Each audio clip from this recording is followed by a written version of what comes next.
Nous sommes très heureux de vous retrouver dans le cadre de cette édition d'information. Mesdames et messieurs, soyez les bienvenus. Au sommaire, diocèse de Yopougon, le lancement des festivités en l'honneur des patriarches et matriarches a eu lieu le dimanche 23 avril dernier à la quasi-paroisse Saint-Étienne de Songondagbe. À cette occasion, la messe a été célébrée par Monseigneur Jean-Baptiste Danho Akwadan, chapelain de sa sainteté. Et puis dans cette édition, nous ferons la découverte du petit séminaire Alberto Fontana d'Aboisseau, situé dans le diocèse de Grand-Bassam, fondé en 1985 par le premier évêque de la circonscription, feu Monseigneur Joseph Akichi.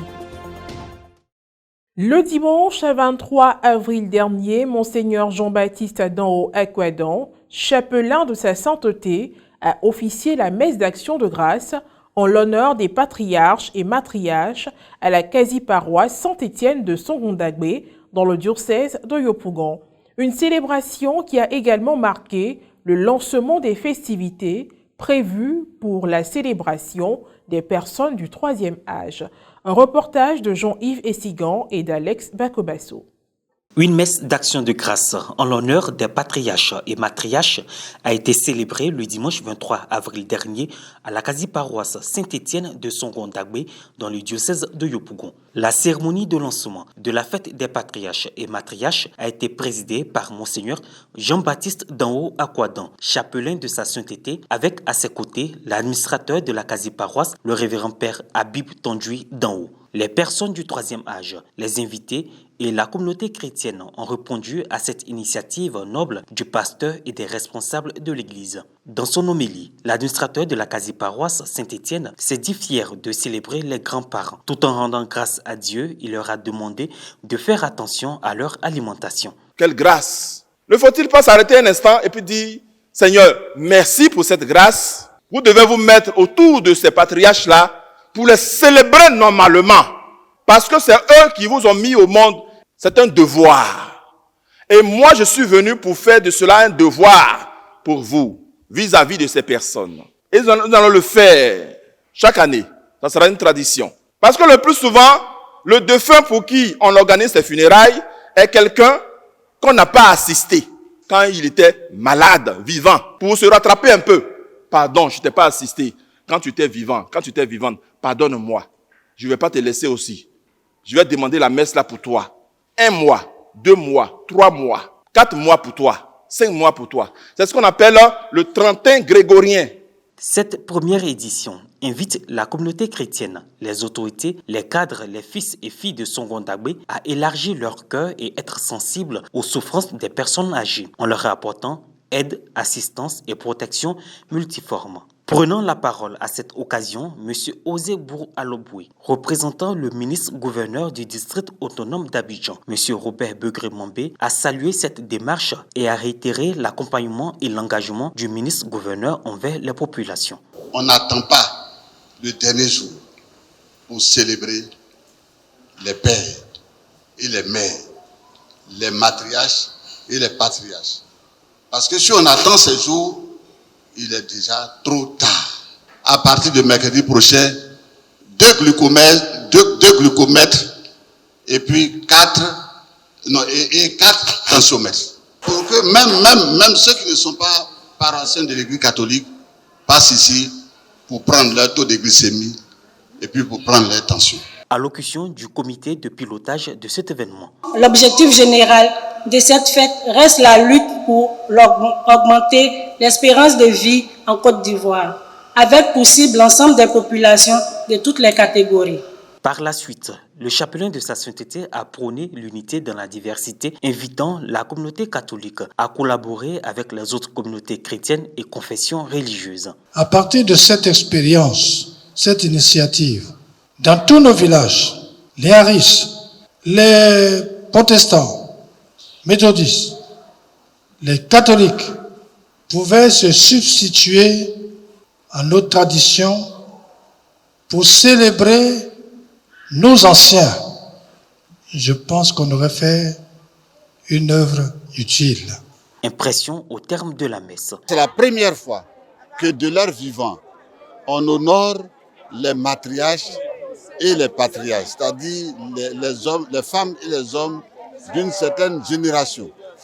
Et vraiment, le ministre gouverneur, quand il a été invité comme parrain de cette cérémonie, n'a pas hésité et tout d'un coup, il a accepté d'être le parrain. Le curé, qui est initiateur de cette fête des patriarches et matriarches, nous lui disons merci. C'est pour la première fois qu'on entend fêter cette fête des patriarches et matriarches en pays hébreu, spécialement sur la paroisse Saint-Étienne de Songon-Dagbé et les cités. À toute la communauté chrétienne de prendre à bras le corps cette initiative, de célébrer surtout les patriarches et les matriarches. Et pas seulement à la communauté chrétienne, étendre même sur toutes les populations. Ici est de rappeler que l'apothéose des festivités en l'honneur des patriarches et matriarches est prévue le 7 mai prochain. Vivement la participation des fils et filles du village de Songon-Dagbé.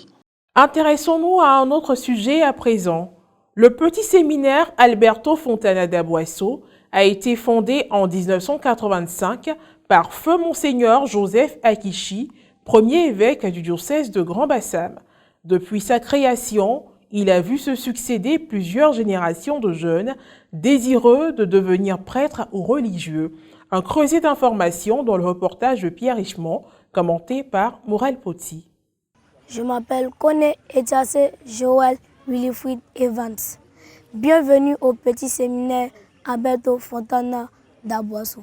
Le petit séminaire Alberto Fontana, cours secondaire catholique d'Aboisseau, a été fondé en 1985 par Feu Monseigneur Joseph Akichi, premier évêque du diocèse de Grand-Bassam. Cette structure éducative, portant le nom d'un des premiers missionnaires stigmatins de la région du Saint-Louis, a été construite sur un terrain ayant une superficie de 16 hectares pour être un lieu d'encadrement de jeunes qui désirent devenir prêtres ou religieux. Au début de sa création, le petit séminaire était exclusivement réservé aux enfants qui aspiraient au sacerdoce ministériel ou à la vie religieuse. Plus tard, à la demande de certains parents qui ont sollicité l'éducation chrétienne pour leurs enfants et d'autres raisons, Monseigneur Paul Dacoury-Tablé, évêque émérite du diocèse, a ouvert ses portes aux autres jeunes garçons catholiques. L'établissement est une institution historique profondément ancrée dans le riche patrimoine du diocèse de Grand-Bassam. Il compte 273 enfants, dont une quarantaine de séminaristes. Au collège, l'effectif est de 516 enfants internes et externes. L'actuelle équipe en charge du séminaire est composée de 6 prêtres diocésains, avec à sa tête le révérend père François d'Assise Niakouri, qui au cours d'une interview s'est prononcé sur la rigueur de cette institution qui fait leur particularité. Notre slogan, c'est ici, les choses dures, ça nous plaît. Nous sommes ici pour réussir. Pourquoi les choses dures nous plaisent? Parce que c'est atypique. Nous sommes très éloignés d'Abidjan, alors on a déjà des souffrances en ce sens-là. Nous voulons vivre dans une certaine rigueur parce que notre société d'aujourd'hui a besoin de rigueur, a besoin, j'allais dire, de radicalité. Comme le Seigneur nous interpelle en Matthieu 5, 37, que votre oui soit oui, si c'est oui, que votre non soit non, si c'est non. C'est ce que nous essayons d'inculquer à ces enfants-là, pour qu'ils fassent le bon choix. Alors, pour donner un exemple, ils n'ont pas droit au goûter. Pourquoi? Ce n'est pas tant parce que nous sommes méchants, mais c'est déjà amener l'enfant à rentrer dans une certaine ascèse. On va donner de l'argent à un enfant aujourd'hui, alors qu'on sait les crises que nous rencontrons. Aujourd'hui, avec 25 francs, on peut acheter drogue. Alors c'est tout cela que nous voulons éliminer dans notre maison. On ne leur remet pas l'argent de poche pour donner l'occasion aux enfants de gérer leur argent avec un aîné qui les accompagne. Ils ont donc leur cahier de compte. Quand ils ont des besoins, ils vont vers l'aîné qui est le banquier qui les aide à faire ces achats. Mais ce n'est pas eux qui vont acheter. On contrôle les cahiers tous les soirs avec les professeurs qui nous accompagnent dans les études du soir. Mais quand vous n'êtes pas à jour, s'il faut rester jusqu'à 2h, 3h du matin, vous allez rester pour vous mettre à jour. Point final à cette édition d'information. Merci de l'avoir suivi, que je veille sur nous. À très bientôt.